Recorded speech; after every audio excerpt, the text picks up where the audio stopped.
And I'm, connecting with you to answer some questions that popped out, obviously, because of the games, the Olympic Games, Paris Olympic Games this summer, and today, even today, and for the next few days will be the Paralympic Games. So, it's an interesting topic. If reflexologists and reflexology obviously are being utilized in the Olympic Village by athletes, individual athletes, and so on. And, I shouted out and got some questions back, and thank you to everyone who sent in these questions. Uh, and, just to shed some light in this direction of reflexology. Now, my background in this, in the realm of reflexology and sports goes together, and we would have to go back to 1992. In my youth, I was a European handball player, and in my hometown in Athens, Nazmirni, was an athlete there. And while I was away in the military, which is everyone goes, all the males in Greece anyway, attend the army. While I was away in my youth, general physician came near the handball team, and suddenly I was starting to hear all these miracle cures for sprained ankles, knee pain, shoulder pain, my brother's migraines. He was a top player, so the doctor would work quite often with him and applying, of course, reflexology techniques. One of his favorite was cross reflexes and referral areas because there were a lot of sprained ankles and musculoskeletal issues, and he would utilize, I remember very well, cross reflexes and referral areas, which are one of my favorites also. So back in 1992, getting out of the army, getting back on the team, I was offered a job near this doctor. He requested a driver, and one thing led to the other. And because he was so good, he had, really busy practice, but he was also into the handball team, and one thing led to the other. And this way, he would take care of many athletes in the course of the years that I worked near him. My previous background, of course, and getting, continuing from his work also kept me in the field of sports for various reasons. Major reason was because I was not a really exceptional player. That's the truth of it. And I always wanted to play for my national team, and I did it in a sense as a reflexologist. This year I played with the national team. It's been 2 years now, actually, but this year we went to the Euro in Germany with the national team, the national handball team. So already you can see how my previous background in sports helped me in and amplified it, maybe the word is, in the handball world. But this also led to other sports, different modalities, rather, no, that's wrong, different sports besides handball, track and field, the Athens Marathon, basketball, anything.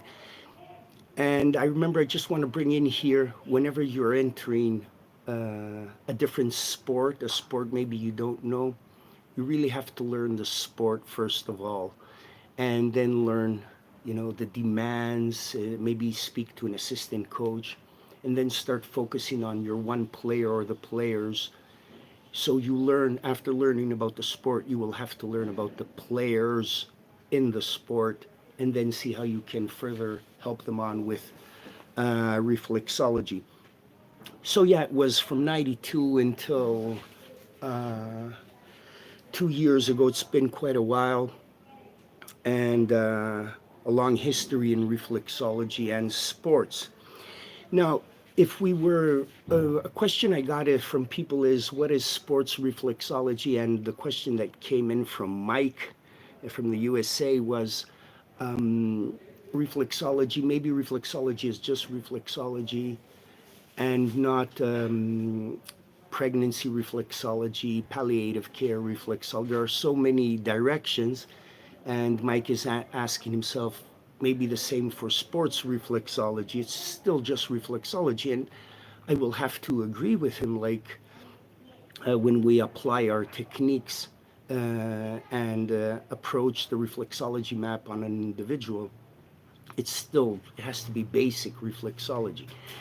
But when I think about massage, because I'm also an MT, and we do have the Hippocratic anatripsis approach, Hippocrates massage approach, and courses on this, of course. And so what makes it different? Sports massage, like in Greece, maybe in other countries also, when they say sports massage, they mean something hard or really stronger, as if like you can beat up an athlete. And it's mostly focused on this. Whenever I read promotional material, I'm very interested in this because it's my field, or I speak with individuals. It's mostly thinking, about approaching it more manually, more with strength. In my opinion, sports reflexology would be when you work with an athlete, study the sport, study the demands, the injuries, you focus on this. Then you go look at your athlete, his needs, his or her needs, the demands, the issues. Then it goes compared to competition. When is the competition on the chronologically speaking in time? Like how many, what's the time period before the competition? Where are we with training? And so on and so on. And this way you custom make a treatment plan for every individual athlete respecting their sport and the demands they have now, that have preceded or are ahead of them. So for me, sports reflexology, or like in pregnancy, is of course getting more educated, more informed on the specific subject or the sport um, at hand, and learning more and more about it, and then evaluating the demands of every individual. So it's not like going harder and beating them up as they would do in sports massage, for instance. So sports reflexology definitely would not be, going in too strong. When can you apply sports reflexology? This is, and thinking about Olympic teams also now, the athletes, a lot of therapy is done back home.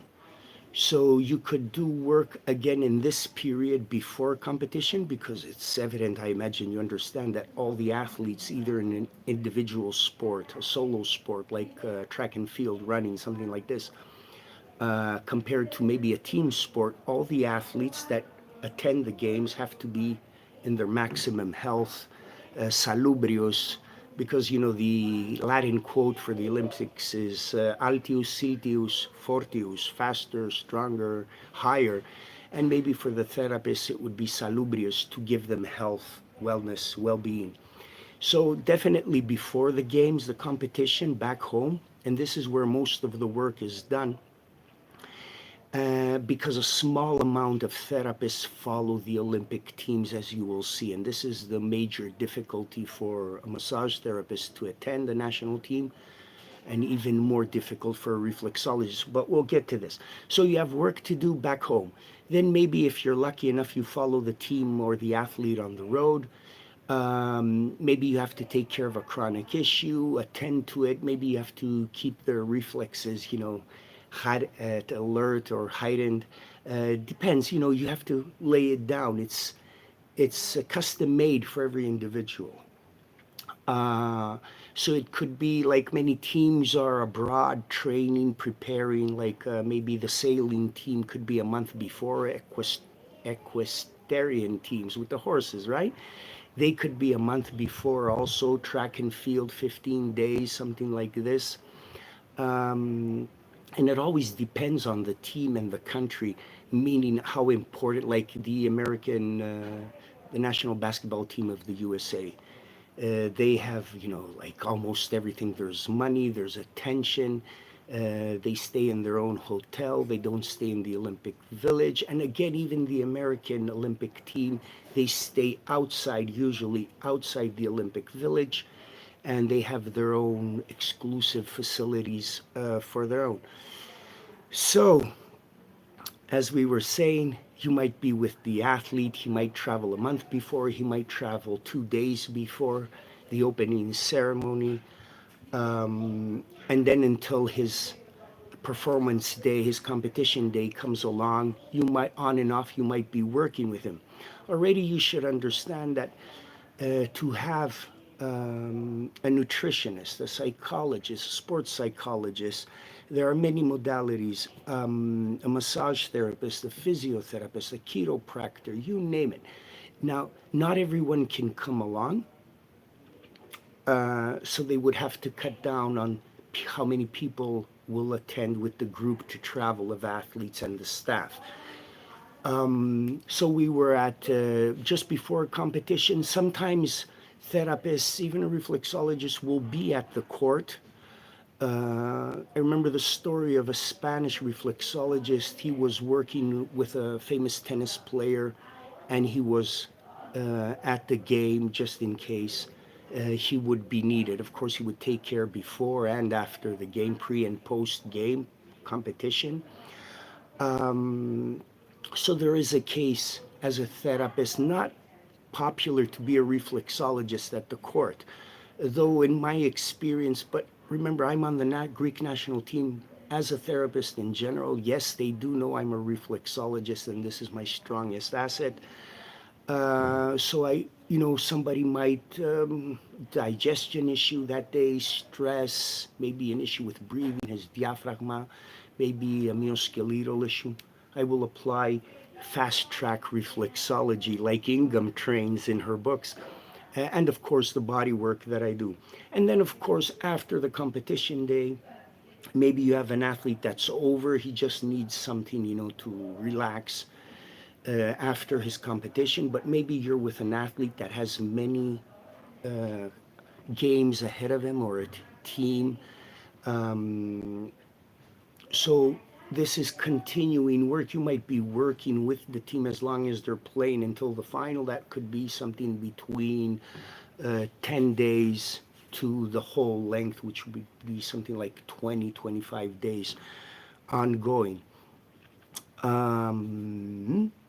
Of course, when the athletes return from the games, if their therapists are back home, maybe they need some attention, something to be taken care of.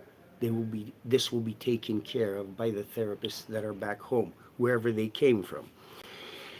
Interesting question is what would help in order to get into the field of sports?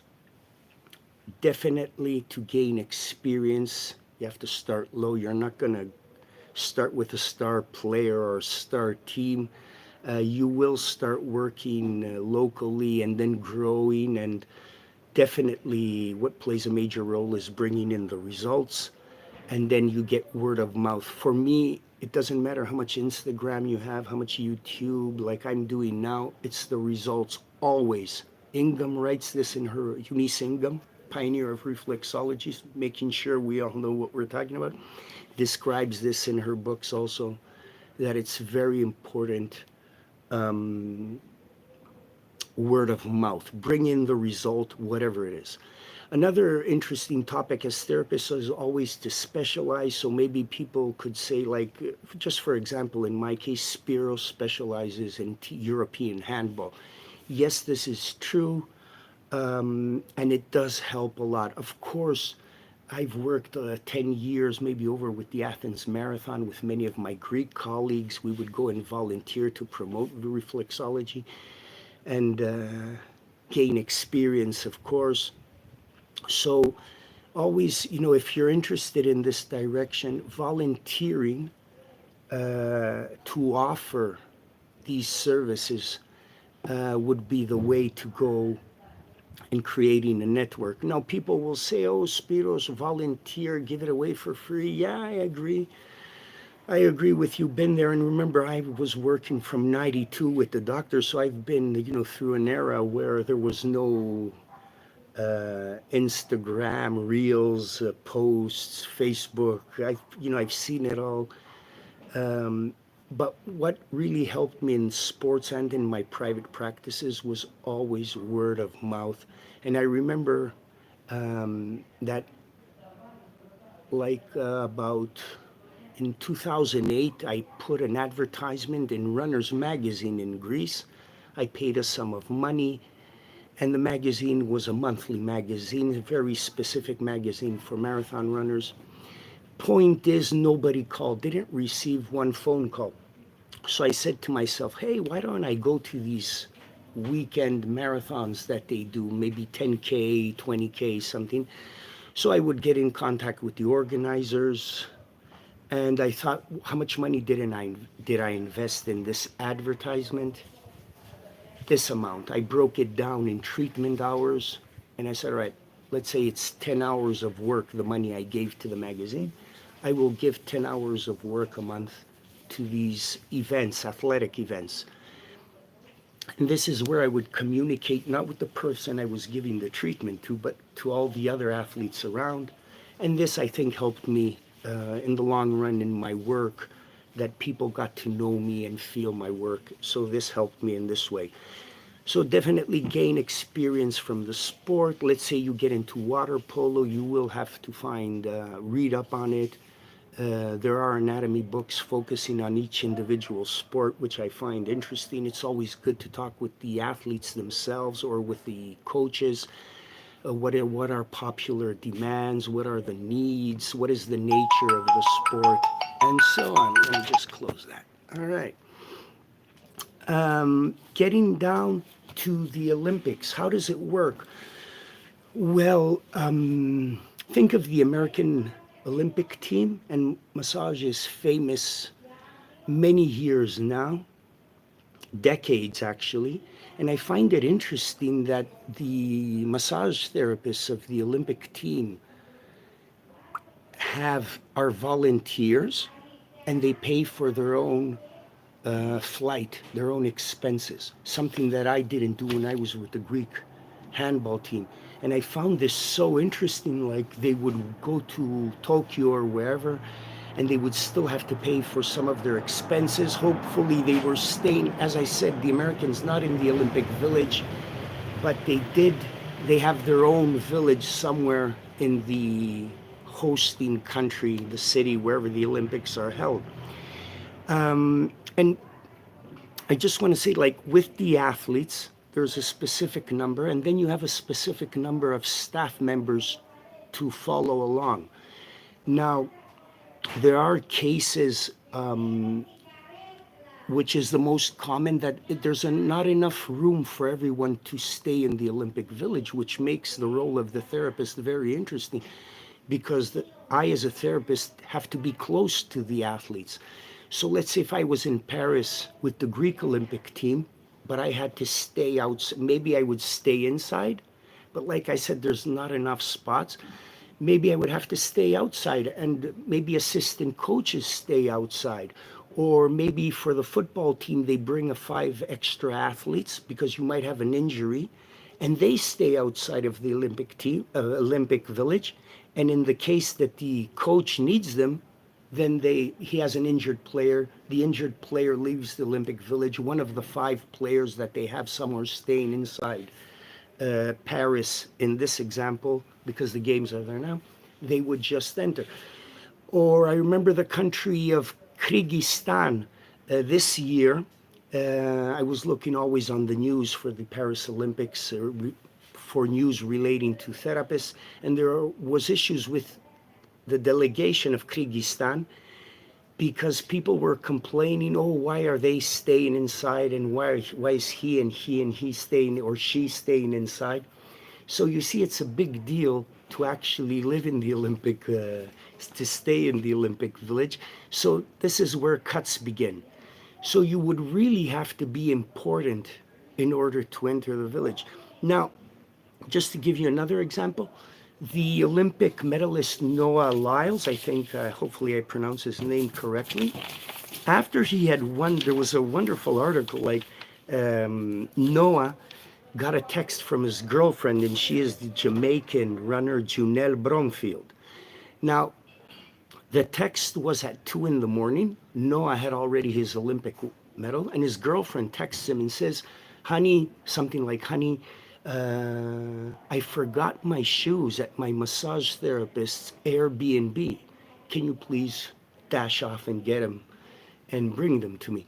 So from this story, she exited the Olympic Village. Obviously, her massage therapist, and I'm talking about the facilities where the Americans are staying. When I said Olympic Village, but remember, oh no, she is Jamaican, so she is in the Olympic Village. And she forgot her shoes there. She went to her therapist and she got her shoes, forgot her shoes, and no, I had to go and get them back.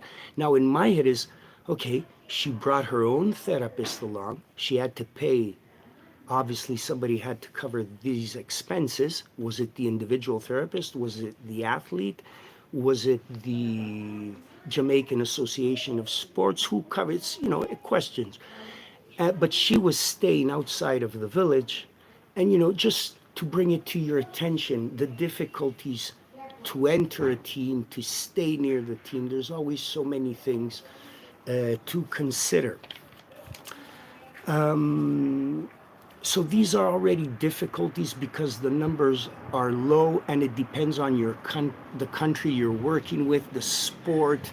Like for the American basketball team, whatever they ask for, obviously they would get. Or I remember keeping it to sports, a quote from the biography of Johan Cruyff, and it was the reflexologist Joaquin Munoz who worked with Johan Cruyff at Barcelona, and the quote says, when I went to Barça, a team like this has everything, and I wanted to be innovative. So he would bring in a tenor, and in the locker rooms, the players would work their diaphragm with the tenor. And he said, I also brought in a reflexologist because all the energy of the body, if I remember correctly, the quote, has to express itself through the feet. So and they had a very good and documented professional relationship, Munoz, the reflexologist, with Johan Cruyff. So it depends, like, is there money or not? One could argue is if research is needed. So if we were to go, and I want to address this because in the physiotherapy world, there's this doctrine now, like hands off. Research says even if we do the equipment, the laser, or whatever they work with regarding equipment, even if we use our hands, even if I energetically stretch you, there is no difference in the results. And yeah, it's a big conversation at the moment because physios like will only guide you through, it seems that they will guide you through exercises. And a big thing is pain education at the moment, which I think reflexologists should really get into, also added in it already in their training. So next question, getting so many things to say and trying to stay on track. The questions were supposed to help me, but I get carried away. What does reflexology have to offer in high performance sportsmanship? When you're in, the major thing I would add is in the therapeutic world around sports physiotherapy or massage, it's mostly musculoskeletal. How's your knee? How's your ankle? How's your shoulder? When I bring it to attention in conversations or lecturing or wherever I am, and there are professionals and the doctors of the teams, the physio, and I say you focus mostly on the musculoskeletal issues, but athletes also have internal pathologies, if you like, maybe gynecological issues, maybe anything you can think, lungs, infections, I don't know, like so many things, internal pathology. But it's not so common when you bring it up into the conversation. Oh yes, we look at this, we look at this. But my experience has shown me that this is not the case.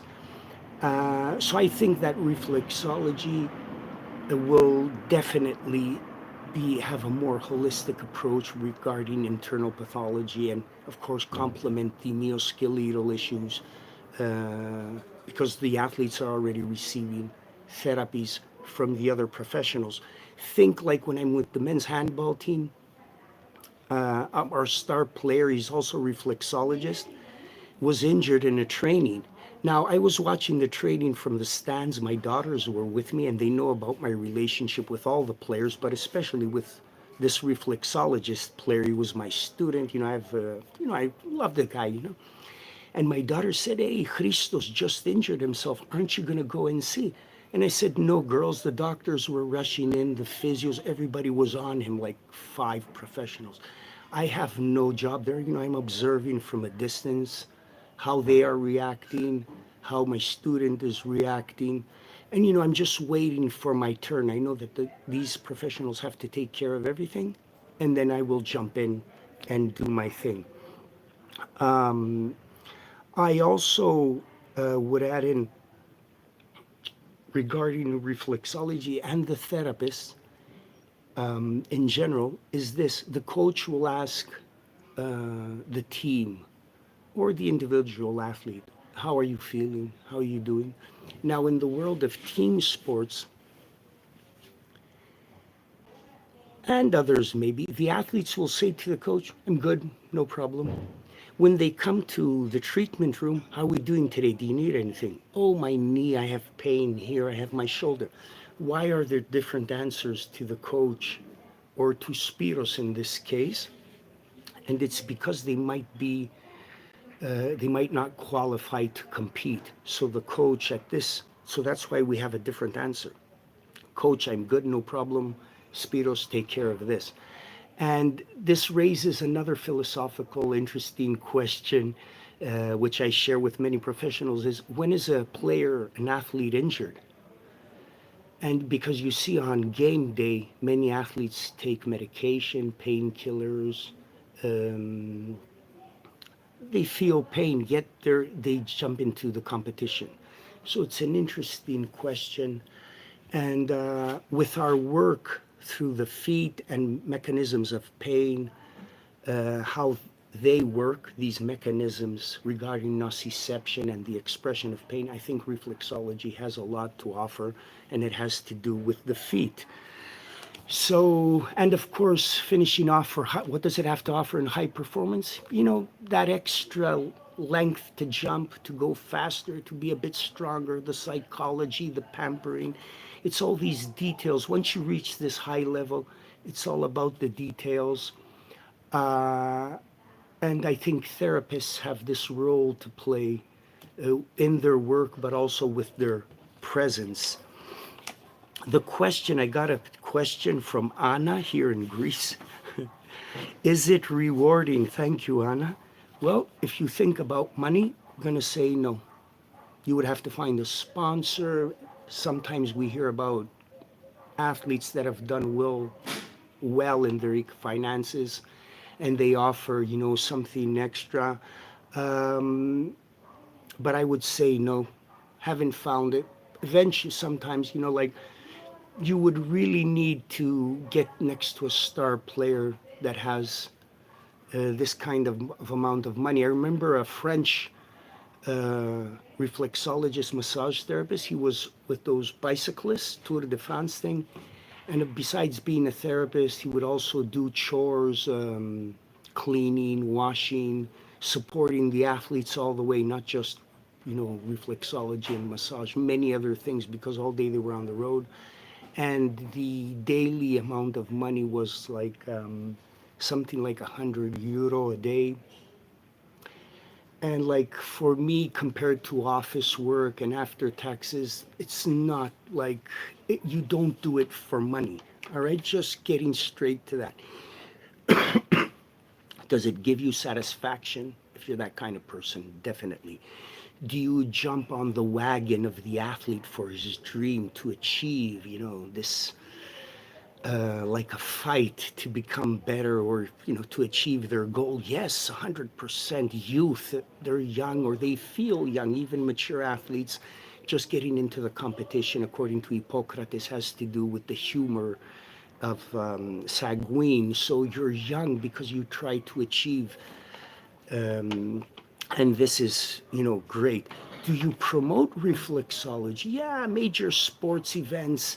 People are healthy, compared to, let's say, if I've worked in a pain clinic or in oncology or in the psychiatric department this year, you can't like share stories of patients that easily, can you, compared to sports?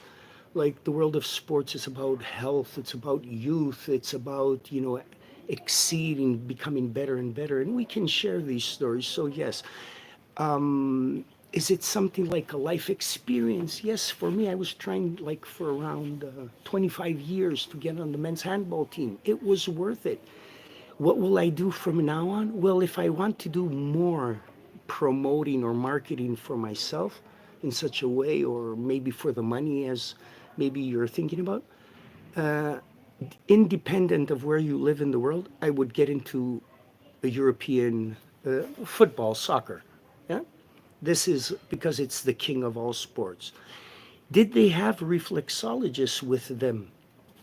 Did I ever, see a team with a reflexologist through the articles I was looking for?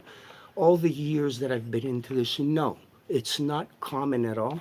And let me share with you, when I went to Germany this year, Munich, with the Greek men's team, they gave me my identification card. It wrote physiotherapist. I said, hey, I don't like this.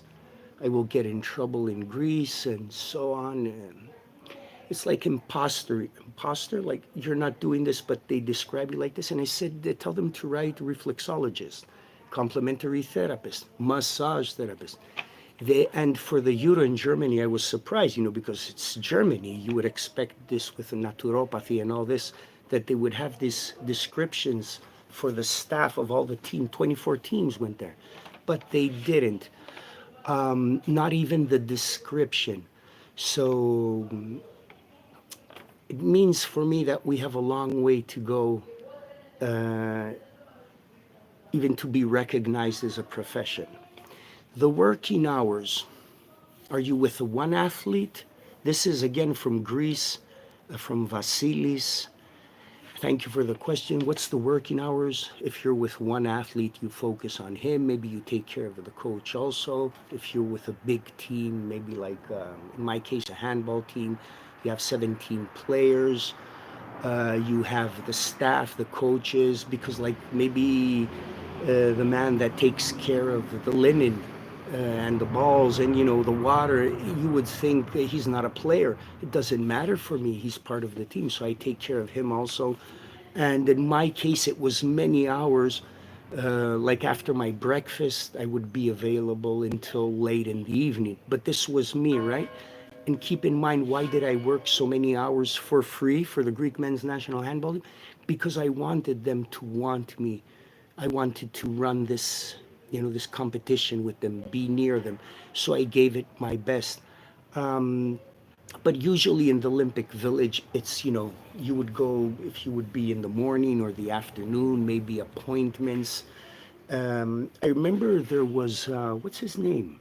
From the Americans, there was, let me see if I got his name. Sorry at the moment. Van. He is from the Massage Magazine. I found out about this American, and he was supposedly to show videos from the Tokyo Olympics of him working and so on, and I found it interesting. But I remember watching the videos, and I never saw athletes in in their massage hall, to put it this way. So I think they would follow a schedule. I think this is normal. If you are to take care of the whole Olympic team, there is an example. Let me give you an example. The team from Kyrgyzstan that I told you before had 16 athletes, and they had 2 massage therapists and 2 doctors with them. India, on the other hand, after 100 years of attending the Olympic Games, for the first time this year, they appointed their own doctor. This I found quite interesting. So for the working hours, it all depends. Number of people that enter the village, I think we covered this. It depends on your country, the team, and the amount of staff. What reflexes are important in sports? For me would be the sympathetic nervous system. I follow nerve reflexology approach. Definitely the myoskeletal would be for the lateral side, the fifth zone of the foot. So the lateral malleoli for the hip reflexes, our knees and hand, all this area here. I definitely want talus, the talus and the subtalar joint to be mobile, to, because they represent the hip reflexes. So I definitely want to assure with my techniques, our reflexology techniques, that these subtalar joints and this area is in good working conditions. Um, what are the benefits? What are the false expectations? A question from France, and I want to say this. Benefits we've mentioned before, feelings of satisfaction. If you have an expectation that you're going to become rich doing this, I'm sorry, you are not. Thinking about France, I just want to say that when 4 years ago, the French Federation of Reflexologists had contacted me and they were interested in promoting reflexology because of the games that were to happen, which are actually happening. And we did have some email conversations and so on, which eventually stopped. I don't know, and I don't know why, and I don't know what they actually did, if they promoted it and so on. But I want to tell you that when a service, let's say reflexology, is to be offered in a sports event, Olympics, for instance, or even something smaller like a Euro or maybe a marathon, the service has to be available to all athletes. So in order to do this, you would have to have this amount of reflexologists or massage therapists stationed in many different spots in order to accommodate everyone. It's not that easy. I do believe that the French Federation could have taken advantage, and I hope they did, of promoting reflexology by attending sports events. But again, this needs a lot of coordination and organization from the organizers. I would like, some tidbits of information. There is a tennis player at the moment, Jannik Sinner, and he has been found positive to ban steroids, which unfortunately were in the cream that is physio used, and it's created a lot of conversation right at the moment. So just bring to your attention the mediums that you use on the athletes. You have to be careful what you use. There is a man that is working with the Indian cricket. He is a therapist since 2011. His story is that he treated a famous cricket player, Sachin Tendulkar. He's considered a legend in India, and this famous athlete, got him into the national team. And I want to share with you, Kanade says, my biggest asset was to connect to the players as an individual, and I will agree with him on that. Okay. How easy is it to get into the world of sports? Easy, quite easy, and difficult at the same time. Regarding dietitian, regarding an interesting fact, in the Tokyo Olympics, they use 60 tons of ice for the Olympics and Paralympics. In Paris, it is estimated they will need around 600 tons, and this is creating a major issue for the organizers. Imagine that, 600 tons of ice the athletes need, and they tried to change the opinion of athletes. The British Journal of Sports Medicine, if I remember correctly, did a review on the effect of ice, if it's beneficial or not, and it found that it doesn't make a big difference. Still, the athletes would like to have ice. Isn't it interesting? Because remember, do we have results positive for massage and reflexology? In sports, the results says, the research says no. but still the athletes are the ones asking. Team USA had 600 athletes. They stayed at their own village. They had mental health experts, sports psychologists, chiropractors. The Canadian team, the canoe kayak team, they had a massage therapist. His name is Dave Green. And he got his job on the Canadian kayak team because they train in Halifax. And this is where the Olympic team always trains of canoe kayak. And he lives near there. And there was an advertisement requesting him a therapist, and that's how he got his job. It was a matter of, location in this. Interesting. The Qatar Olympic team is working with a hospital, sponsorship obviously, and this hospital is providing all the medical staff. So imagine in this case you would have to be part of the hospital in order to enter the Olympic team of Qatar. Kazakhstan had 209 athletes, a delegation of 209, 149 athletes, 23 doctors, massage therapists, and other staff members. Interesting story from the United States. The Dr. Jeremy Frank, he works with the American wrestling team. His background was in wrestling, but he wasn't like a really super wrestler. But time passed by and he became their doctor. All right, I hope I've answered some questions about this wonderful world of sports. Thank you. If you have any other questions, of course, please add them in the comments. Maybe I'll get back to you.